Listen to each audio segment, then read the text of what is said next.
समय मौजूद हूँ गांव खंडा के अंदर।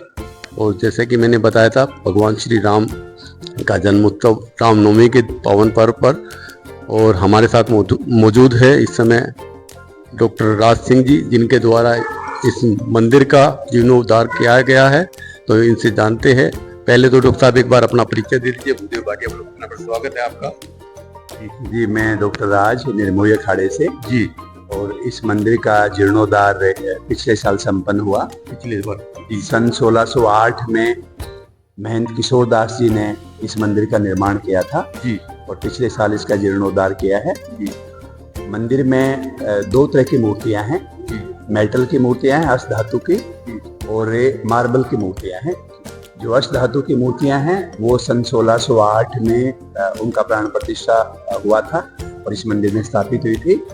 और जो संगमरमर की जो मूर्तियां हैं वो पिछले साल स्थापित की गई थी। ये वैष्णव मठ है, तो इसमें भगवान विष्णु, माता लक्ष्मी, राधा कृष्ण जी और भगवान राम बाल रूप में है। भगवान राम की बाल रूप में उपासना निर्मोही अखाड़े ने शुरू की थी और अयोध्या में बाल रूप में पहला मंदिर है।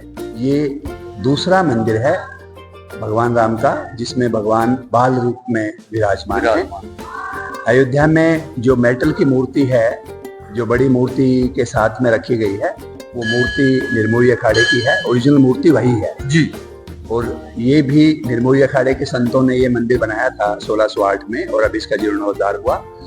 इस मंदिर में जो तस्वीरें हैं वो सब तंजावुर के आर्टिस्ट ने बनाई हैं।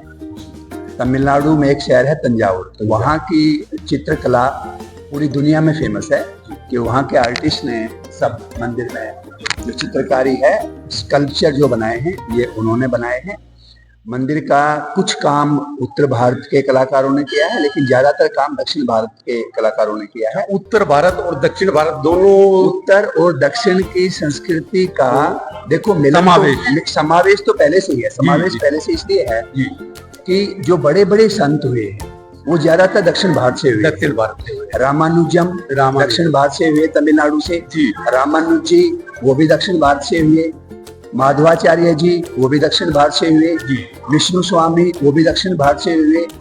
तो दक्षिण भारत निम्बार्काचार्य जी, जिन्होंने द्वैत अद्वैत फिलोसफी प्रोपाउंड की और राधा कृष्ण भक्ति के उसमें, और जो वल्लभाचार्य संप्रदाय है जिन्होंने भगवान कृष्ण के बाल रूप की उपासना जिन्होंने शुरू की, तो वो सब दक्षिण भारत से और उत्तर भारत की संस्कृति का मिलन तो तभी हो गया।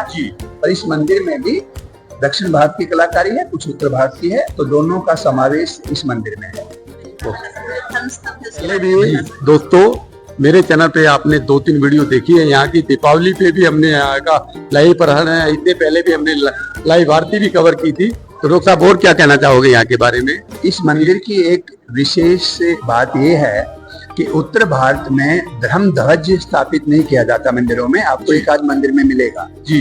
दक्षिण भारत में धर्म ध्वज भी स्थापित किया जाता है जी। इस मंदिर में धर्म स्तंभ स्थापित किया गया है। हाँ, जैसा कि बाहर हमने देखा है। तो धर्म स्तंभ जो स्थापित किया गया है, इसमें जो टीक वुड लगी है वो बर्मा से आई है और उसका निर्माण बर्मा से, म्यांमार से उसके लिए टीक वुड आई है जी।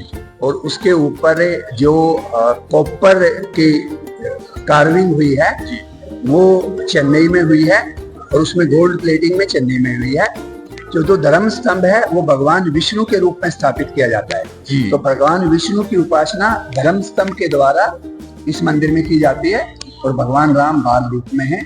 ये इस मंदिर की तो पर इस मंदिर में ऊपर जो कलश लगे हैं, मंदिर के ऊपर कलश लगे हैं। हाँ, मंदिर के जो उसके ऊपर उसमें जो कलश लगे हैं वो भी कुंभकोणम से बने हैं और वो उसमें गोल्ड प्लेटिंग की गई है। धर्मस्तंभ पे भी गोल्ड प्लेटिंग की गई है।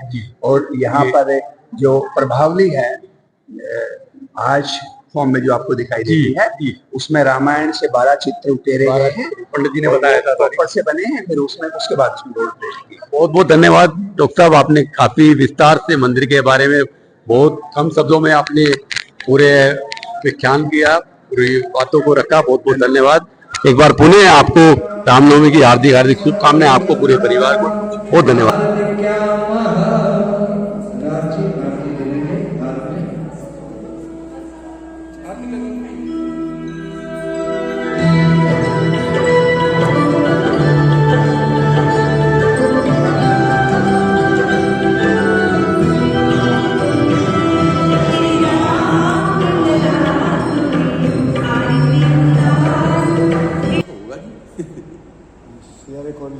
था।